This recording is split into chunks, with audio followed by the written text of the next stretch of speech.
Circle Food's been in operation since 1938, and it's been operated by my family that entire time. When Katrina hit, the water was about as high as this beam here. All of this was wiped out. We had lost all of our inventory. We just had mass destruction, just like the rest of the city.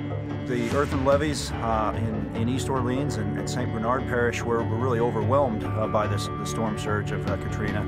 And in many cases, those levees were nearly washed away. Flood walls in the IHNC corridor and in the outfall canals of the city collapsed or were undermined and literally slid out of the way from the weight of the storm surge. During Katrina, this entire area was underwater. All of our equipment was flooded. Some of our employees were stuck at different areas because of the flooding, had to be rescued. Like most other public safety agencies during Katrina, we were really kind of brought to our knees at the time. My grandmother lived in the lower ninth ward, in which she lost everything. We lost all of our family memories, we lost pictures, we lost her furniture. The house was completely wiped out. My father was still here in Algiers. Right, so when Katrina hit, he was here, you were there? Yes. Did he evacuate? I got someone to help me get him from Algiers to the VA downtown. And he was there when the storm hit? He was there when the storm hit. We had evacuated out to Tennessee, and I remember my dad looking on the news, and he just couldn't believe it. None of us could. As soon as he was able to come back, he was almost the first one back in the city, ready to rebuild. Eventually, he was approached by many huge corporations who thought they could just buy us out, and they were offering a lot of money. But he knew it was so important to this community for us to stay and for this to stay a family-run business by locals who know the city and know what it means to be here in this community.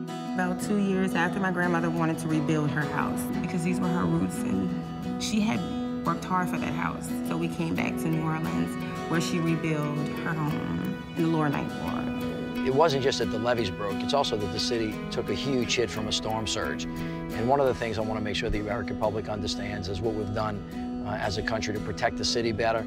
We're looking at now one of what I call the Great Wall of New Orleans. And I just want you to talk a little bit about what it is so we can tell the people where we spent our money, what it does, and why we're better off today than we were a couple of years ago. Now the lines of defenses have been pushed outward. The 1.8-mile long surge barrier and sector gate and barge gate do not allow the surge to enter or approach the downtown area. So this wall is between 24 and 26 feet high. It has piles that go as deep as 200 feet deep underneath it, so it keeps the surge out at the perimeter of the city, far away from the dead structures. The leadership here really made a commitment to focus and plan and prepare for the next event. When this area was rebuilt and the hospital was planned and built, it was really all about resiliency. So as you can see here, there's a second-story ED with a ramp that goes up, so now the first floor of the hospital can really be expendable if another flood was to happen, and the rest of the hospital is available to take care of patients with generator power, fuel, commodities, food, and water. And in the next disaster, we'll be ready to continue to serve our patients and to serve our citizens. I love New Orleans. New Orleans is home.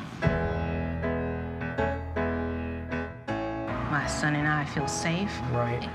There's a community garden. We get fresh fruits and vegetables. Right. It's a wonderful area. The Gentilly area is nice. Right. Because everyone knows that it is a quality community. Isn't that something else? It's really an amazing story. And now it seems like the community has really come together and has been really, really strong and decided, you know, themselves that they were going to help keep it safe.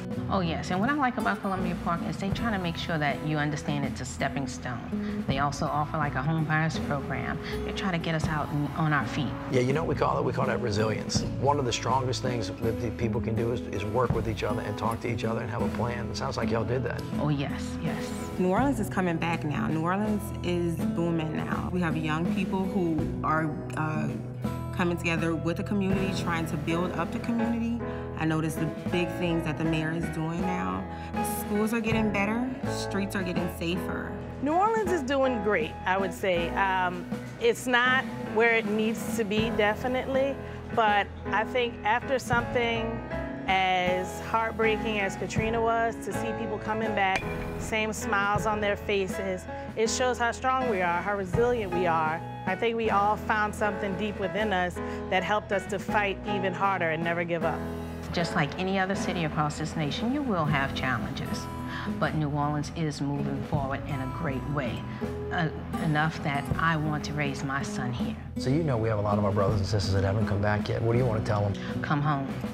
Come home. Are you ready for them? And I'm glad to welcome you back. New Orleans is coming back. People are coming back. New Orleans is home. That's where I choose to raise my kids. It's home. Every time I leave. Explain to everybody what that means about New Orleanians and why everybody's so drawn to the city. It's in your soul. Once it's in there,